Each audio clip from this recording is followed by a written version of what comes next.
Oh, wow.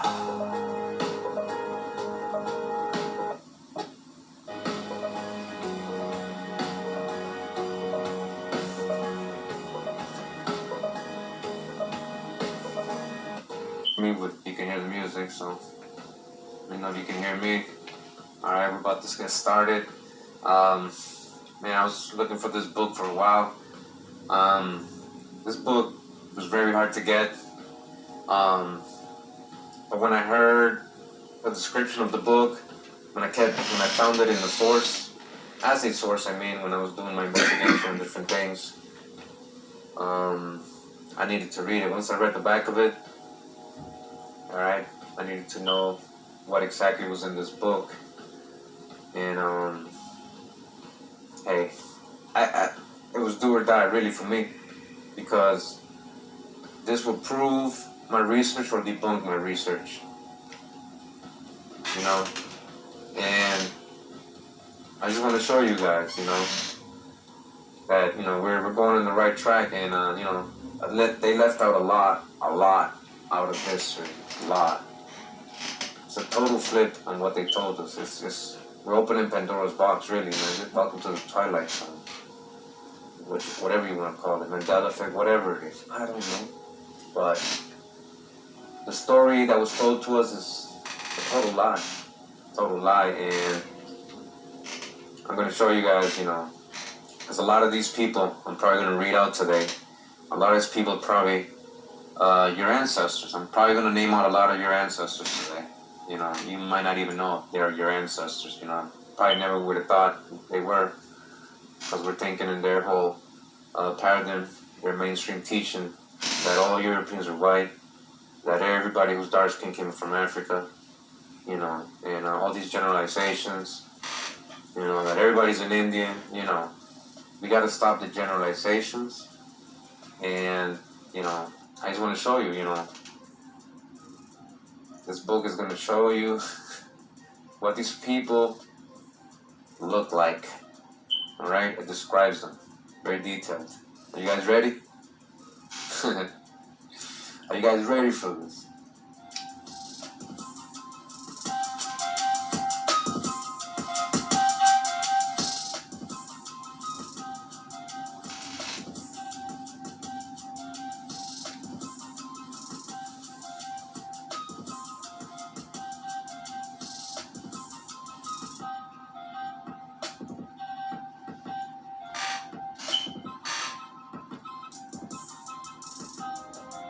For me, you know, I learned from a lot of people. We gather the info. You know, I like to present it in my way. Make sure people get it, you know, down, packed, 100%, no doubts, you know, with sources. So you can verify, so you can have it. You know, you can do your thing with it and make your own conclusions with it. Again, we're not talking about conjectures here. We're not talking about I heard this and I heard that and things you can't prove, you know. So this is my channel again. I have a couple playlists here. We've gone over a lot of things, you know. From Indigenous American to African American. We know there was a lot of so-called black Indians here. All right. We know untold ancient American truth. We know a lot that they hid from us now. All right. We know about ancient America. All right. Make sure to catch. These are playlists. All right. Unknown history of America. The origin of the nations. White servitude in America. Indentured servitude playlist. Make sure you guys have caught up to all these videos. If you haven't, a lot of good info. Alright, Swarty Europe and its aboriginal habitats. 3 videos of that. We're showing anthropology, primary sources of what the original people in general look like in Europe. So we already know there were so-called black Europeans, right? You guys know. You guys been following me and watching. If you're still just holding on to, oh, maybe it was a couple. No, Cootie Mail, man, what do you mean? What do you mean? They were all black, Cootie Mail? You know, I'm like, no, that's not what I mean. I don't generalize. But in general, it's starting to seem like they were. I know, hey, I know, a lot of people don't want to just hear this. A lot of people, I just want to know, I just want to be Indian, you know, I'm Indian. I don't care if I have 8 ancestors who were black Europeans, so-called black, and I got 1 Indian. I'm Indian, you know, because we We the ancient ones, right? Well, now is everybody the same? Are we generalizing still, or are we still stuck in 1993? All right, and that whole Pan-African idea that you know, one people came out of a specific people came out of a specific place, and that's all. Cool. So, all right. Again, just wanted to show my channel. If you're new, make sure to catch all the other presentations we've done. We've gone over a lot of information. Who are the Huguenots? Who are the Huguenots? Sephardic Jews. All right, Abraham Lincoln, so-called Negro. What? Yeah, we proved it. From his own words, too. All right? From his own words. So there's a lot here to go over if you're new. Again, all this culminates to what we're going, where we're heading to. The more we investigate, the more we're getting closer to the truth and, disclosing information that's been hidden, making correlations that we never thought we would be making. All right? I never imagined I would find a book like this, proving everything I've been researching. All right, so I know. Let's get to it. All right, let me know if the music's too loud. I'll put it down. All right.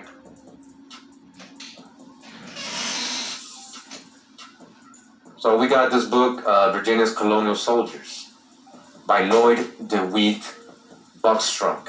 This is the cover right here. All right, just bear with me. Just want to be able to read the back of the book real quick. Wait a second.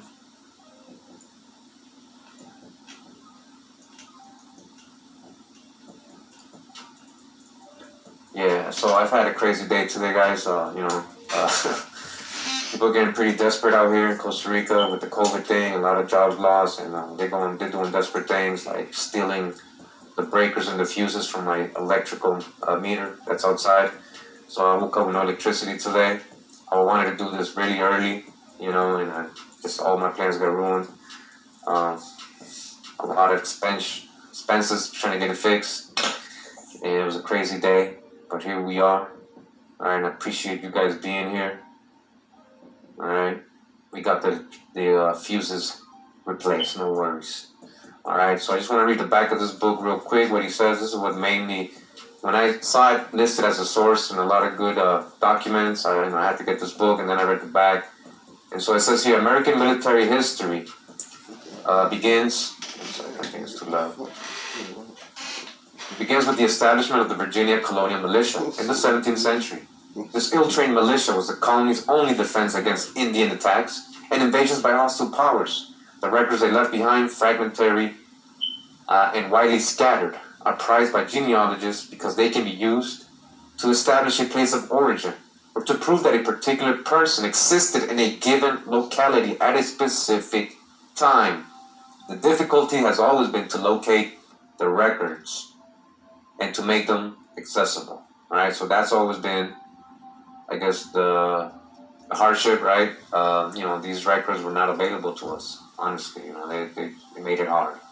So, with the publication of Virginia's Colonial Soldiers, this book right here, that problem is now behind us, guys. From research based on county court minutes and orders, bounty land applications and warrants, records of courts, martial, county militia rosters, hidden statutes at large, the Draper manuscript, and manuscripts in the Public Records Office in London, we now have an authoritative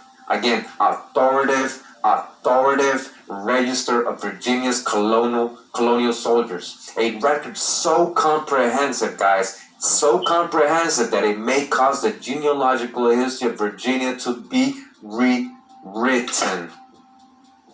All right, we're rewriting history, and we've been doing that. We've been doing that since day one. We're doing that since day one. All right, gonna continue here. Where were we? Nor is it merely a dry catalog of names and dates. The military found it necessary, for instance, to resort to size rolls to prevent multiple enlistments by the same soldier and to apprehend those who deserted. All right, so a lot of the times they wanted to get very specific. just to make sure those two things didn't happen right there.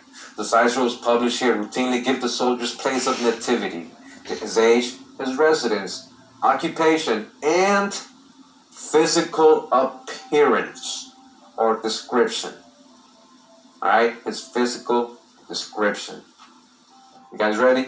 Sometimes the enlisted officer recorded his impressions of the soldier. John Williams was described as being fond of liquor. John Wade as having a villainous appearance. John Atwood as being thin-nosed, pock-pitted, and intoed. John Brigman as being spare-made with a wrinkled visage. And Thomas Deakins as being a likely handsome fellow. Nor was frontier warfare pleasant. John Potter was shot through his heel and had his jaw broken by a tomahawk in 1754. John Potter, man. And William Shaw was taken prisoner in 1756 and had his toes cut off one by one. And so on and on. Though of course not all the records are so interesting and informative. I'm going to show you an example of what he means. Little is known about the ordinary people of colonial Virginia. But though they left no diaries or journals, we have the rare privilege now, guys, of coming almost face to face with them in this book. Alright? Let's break some spells.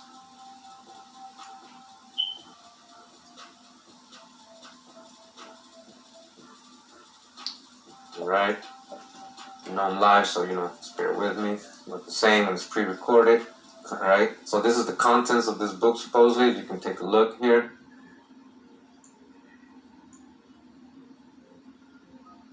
Alright, so list all these records right here. All these information. Alright. While I'm doing this, okay, so it's a book. Okay, so first of all, I had to buy the book. It's not online anywhere. Alright? I had to buy the book. Had to wait for it to come from the States. God, it took forever to get here. So I had to I was going to read the book from my hand and film it with my phone and earlier, and that wasn't working out at all. So I'm like, all right, now I got to take pictures and screen share like I'm doing now. And that's what I had to do. And we got at least a good amount today, of information. So, this is what I was doing this whole time. I told you guys I was about to go live. I thought it was going to be easy. It took me a long time. And the internet was acting up. I don't know if they're trying to stop me. You know how it is, man. But we're almost there. All right, they can't stop this. All right, so again, this is the contents. All right, let me just go ahead and read this real quick. The absence of register of colonial soldiers of Virginia has been very conspicuous to me in my capacity as a genealogical reference librarian and as a past state register of the Society of Colonial Wars. All right, so he got his background, right?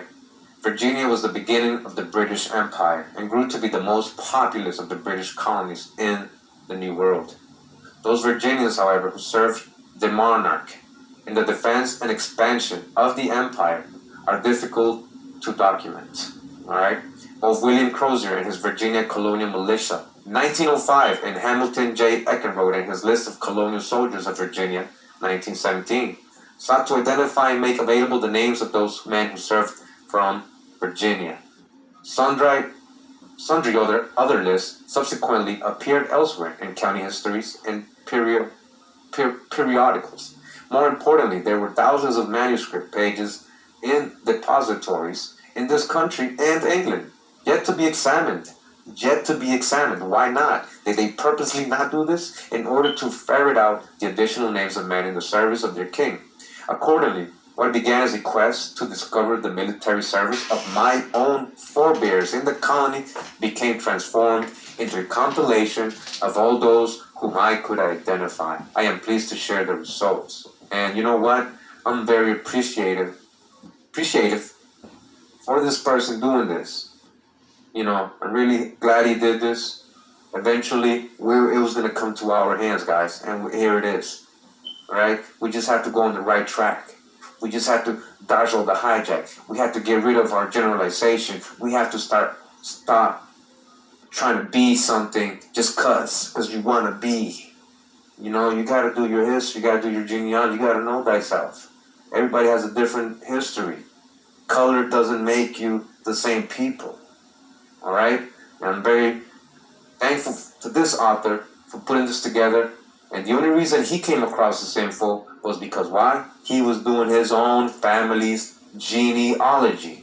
If not, he would have never known. He would have believed whatever he believed the rest of his life, and this book wouldn't be here right now. All right? So many individuals were necessary involved in the preparation of this work. I wish to acknowledge the generous cooperation of the staff of the following institutions: the Virginia State Library, the Library of Congress, okay? The Public Records Office, the Fondren Library of Southern Methodist University, the Huntington Library, the Virginia Historical Society, and the Family History Library of the Church of Jesus Christ of Latter-day Saints, right? The Mormons. Who owns FamilySearch.org, Ancestry.com, most of these and genealogical. Who has the genealogical database in Utah? Yes, the Latter-day Saints of Jesus Christ Church. All right, Mormons, they know who you are. They've had this information this whole time. Shame on them for not putting this out here the right way and saying something to those making textbooks filled with lies. All right? Yes, this is a conspiracy. I am especially grateful for the expertise shared by Robert Young Clay, Conley Edwards, and Daphne Gentry of the Archives Division of the Virginia State. All right, so again, there's sources in here, and this is stuff you can verify historically. None of this is being made up. This is not coming from one book. We're not just going off of one book here. Again, he showed you all the sources. He showed you your background, why he did it. We're about to get into this. We already know the history. You guys have been following me for a while. We're going to prove it right now. All right? So, let's read out here. This is just an example of some of the records here. This is a plain one. Doesn't show the description, but I just wanted to show you.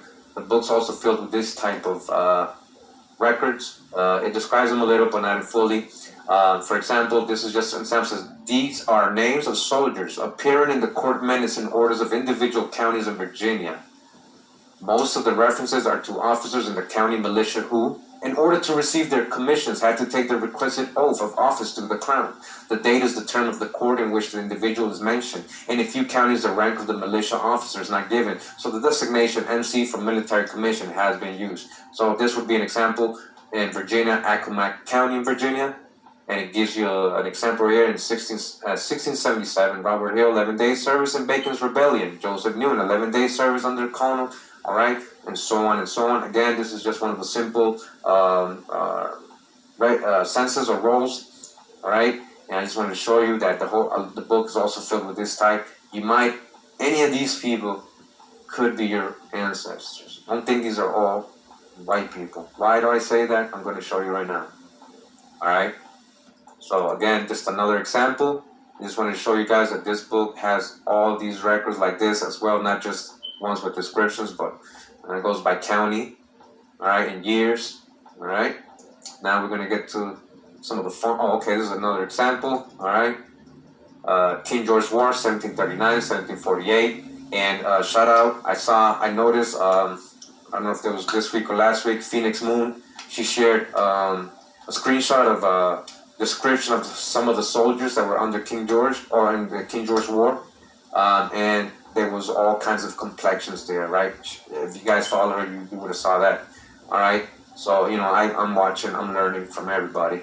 If it's good info, I don't care who the person is. I like the info. I'm going with truth. All right, the following are the muster rolls of the company of foot of Captain Beverly Robinson, raised in the colony of Virginia in 1746 for an expedition against Canada. The company was part of a larger force under the command of George Clinton. Captain General and Commander-in-Chief of the province of New York, Lieutenant Joseph Harmer, was left sick at New York, and Ensign John Sloss was not returned. The original records are in the Public Records Office in London. All right, again, so another example I wanted to show is this is another sample. These returns included the names of the officers, the date of their commission, their rank, and the names of the privates with their date of enlistment. So that's what's described in here. All right. So just for example, Beverly Robinson, Captain 14. Let me see. That's their rank. Okay. June Joseph Harmer. Okay. So that's here you go. Another example. Again, some of these might be your ancestors here. All right. Let's move on. All right. So again, we got another one they got in here. Again, these are examples. I'm not going page by page. I'm skipping a lot of pages. So French and Indian War, 1754, 1763. So I got the people that fought in this war. It's describing what happened here with this war. All right, a lot of you already know this. And I just read this paragraph right here. It says in 1760, the Cherokees began their own war against Virginia, and peace did not materialize until 1762. Along with Spain, Britain, and France agreed to terms of peace and signed the Treaty of Paris on the 10th of February, 1763. So Cherokees eventually signed a peace treaty too. The Indians, however, continued to lay waste to the Virginia frontier. Since the Virginia regiment had been disbanded, the government summoned the militia in Hampshire and surrounding counties, and it goes on and goes on. All right, again, here's the soldiers, the return of Captain John's West recruits. Then we got the return of Captain Hawk's company, and the list, and so on. It goes on like this for a while. All right. Second. Okay, French and Indian War. Okay. What is this? Second. Okay, it's backwards. Alright. Whoops. So, what do we have here? This is what I came to show you. This is what I want to show you guys that's in this book. Alright, you guys ready? We're about to start. Alright? So, down here in the last paragraph it says, muster roll of troops of light horse, commanded by Captain Robert Stewart, 11 May 1756, at Maidstone. Alright? Enlisted officers, Captain Robert Stewart, Sergeant William Hughes, and Colonel George Gordon. Roll gave name, the entry date, the age, the size, the trade, the complexion, and the county. Alright? What do we have? So again, the complexion, right? Complexion. William Hughes, Sergeant 4, 1754, 26, 57. He's dark. He's dark. He's where? He's from England. He's dark. He's from England. William Broto, Corp, 12 March, 1754, 23, 58. Taylor. He's ruddy. From Virginia. John Wistenberg, Corporal. He's 5'8", 27. He's brown. From England. He's brown complexion. George Speak. I've said he's a gentleman. He's brown. He's from Virginia. Robert Tusnell. He's a blacksmith. He's ruddy. He's from Yorkshire. That's England. James Buchanan.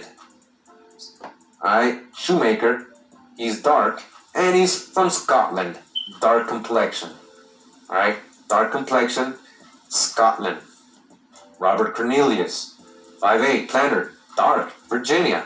Alright, Robert Cornelius is dark. So is this a so-called Negro in Virginia? Is he from Virginia? Wait, I thought everybody during this time was a slave that was dark-skinned. But he's a planter. Doesn't say nothing about him being a slave. George Clancy, planter, ruddy, Maryland. Thomas Rose, he's a copper worker, he's dark complexion, and he's from Maryland. Alright? Continue.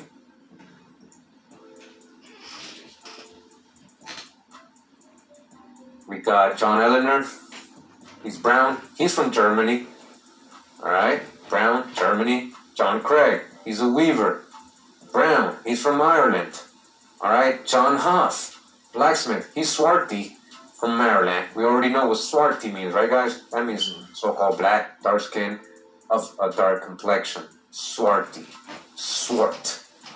John Burns, he's a collier, he's ruddy, he's from Ireland. Alright? Alright, so far, you guys liking this? Alright, it's about to get better, you'll see. And then we got, so you guys can see, I can keep going. James Govan, brown, he's from England. Daniel Kelly, he's dark complexion, he's from Pennsylvania. George Wilson, dark, Pennsylvania. William Lynn, dark, Ireland. And you guys are probably saying, but they probably don't mean that, Cootie Mail. Well, we'll see when they start naming out the fair and pale skin ones. Alright? So if you want to say this does not mean dark or black, then that's all your conjecture. You got to prove that. You got to prove that. Because you know why? Because I've been doing a lot of genealogies recently. I do about 3 to 4 a week. And a lot of people are ending up in these same places in Virginia. And they have records of their ancestors being in the Revolutionary War and all that.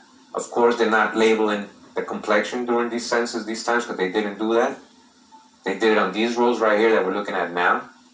So if you do get to an ancestor and you want to make sure, he might be in here. He might be in here. He might be listed, what complexion he is. But again, this is just more proof to the genealogy I've been doing recently with people. All right, with everyone. So again, dark from Ireland, right? William Lynn, he's dark. Patrick Murphy, dark from Pennsylvania. Samuel Hill, dark from Ireland. George Saucer, dark from Holland. He's from Holland, right? Dutch, Black Dutch. You guys ever heard of the term Black Dutch? David Glendine, soldier, he's brown. He's from Scotland. John Smurver, Miller, brown, Germany. George Schreiber, shoemaker, he's dark. He's from Germany. He's from Germany. John Larbuck, 28, Jan, 1756. Taylor, brown, he's brown, and he's from Germany. Bailey McKay, brown, Scotland. Samuel Baxter, he's brown complexion, England. John Kilton, brown from Ireland. John Brown, he's brown from England. Thomas Shepard, he's brown from England. And William Marshall, he's brown from England. Alright, I didn't even see any light-skinned person at all in that. Alright, I know you guys are probably doubtful right now still. Alright, muster roll of Captain David Bell's company at Maidstone, 12 May 1756. Enlisted officers, Lieutenant Campbell, Captain Bell, and Dean Rowe, including name, date, entertained, age, size, trade, complexion, and country. So we start with David Collins. He's a sailor. He's fair-skinned. He's from Ireland, alright? He's fair-skinned. Timothy Sullivan. He's a wagoner. He's brown. He's from Ireland. William Smith. He's brown-skinned, England. Robert Bassett. Brown complexion, England. Edward Austin. He's fair. He's from England. James Thompson. He's brown. He's from England. Peter Mullen. He's brown, Ireland. For all you guys that like crayon colors, this is probably fun for you guys, because we're talking about brown, black, white, fair, you know, I'm talking about crayon complexions here. But I want you to guys see what's listed here, what's been hidden. William Colbert, planner, he's brown skinned, from Scotland. John Penmore, he's fair skinned, from England. James Thomas, he's brown skinned, from Virginia. Edward Childs, he's a farmer, he's fair-skinned from England. John Hooper, he's a weaver, he's brown-skinned from England. Samuel Cummins, bricklayer, fair-skinned, Virginia. Daniel Stanley, shoemaker, dark-skinned from Ireland. Dark-skinned from Ireland. Philip Caulfield, he's a farmer, he's fair-skinned, he's Dutch, he's fair-skinned. Henry Francis Sherwood, he's a plaster, he's brown complexion, he's from England. Richard Key, he's brown complexion, he's from England. James Hooper, he's also brown complexion from England. Alright, list of men out of the borough of Norfolk enlisted 18 May 1756. Alright, and what does this give? They were the officers enlisted Major Joshua Smith. List gave name, age, nativity, complexion, occupation, and height. William Dickerson, Virginia, he's fair-skinned. Henry Austin, Virginia, he's brown-skinned. John Austin, he's fair-skinned. James Hill, New England, brown complexion. James Scott, he's Scottish, brown complexion. John McCoy, he's Irish, brown complexion. Lawrence Rigby, New York, he's fair complexion. Alright? Oh, okay, where were we? Sorry about that.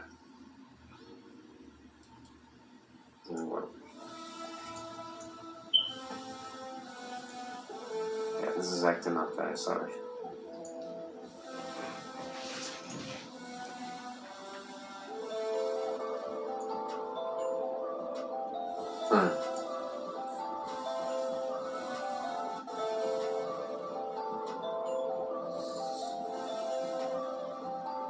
Alright, so we got an English guy here, he's brown, Joyner. List of men out of Norfolk County, listed 17 May 1756. Alright, we got Andrew Johnson, he's 28, he's Irish, he's brown complexion. Joseph Jones, he's fair complexion. Peter Banner, he's English, he's fair complexion. Joseph Sayer, alias Garrett, he's from North Carolina, he's fair complexion. John Carroll, Irish, Carrolls, Irish, brown complexion, waterman. John McDonald, he's Irish, he's brown complexion. The McDonald's, brown complexion. Godfrey Hunt, he's fair complexion. Willis Parsons, he's brown complexion. John Williams, he's a Welsh, he's fair complexion. It says here, Droghted, alright, so Droghted, militia of Charles City County. These men were delivered to Henry Gaines by John Anderson Smith, William Thompson, John Craddock, okay, and it goes on and on. See? Okay, so this, I don't know why this is doing this, guys. Bear with me.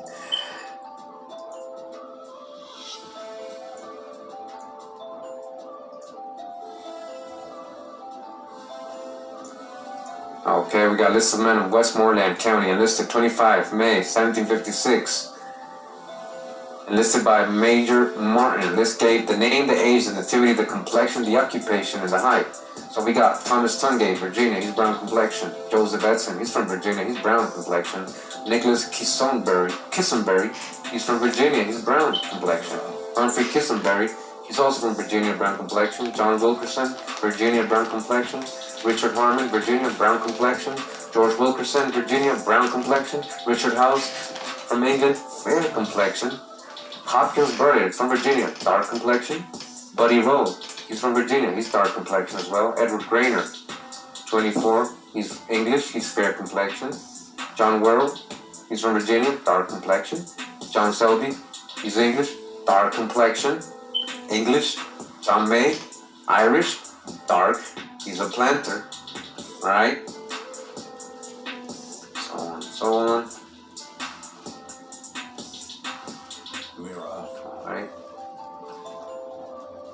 We got some more right here. Okay. Down here it says, roll of Captain David Bell's company. The roll gave the enlistment date, place, age, size, trade, country, and description. So it begins with Thomas. It's Thomas Ferguson. He's from Williamsburg. He's a soldier. He's Scottish. And he's brown with dark brown hair. He's brown with dark brown hair and pitted with smallpox. Smallpox. Who got smallpox?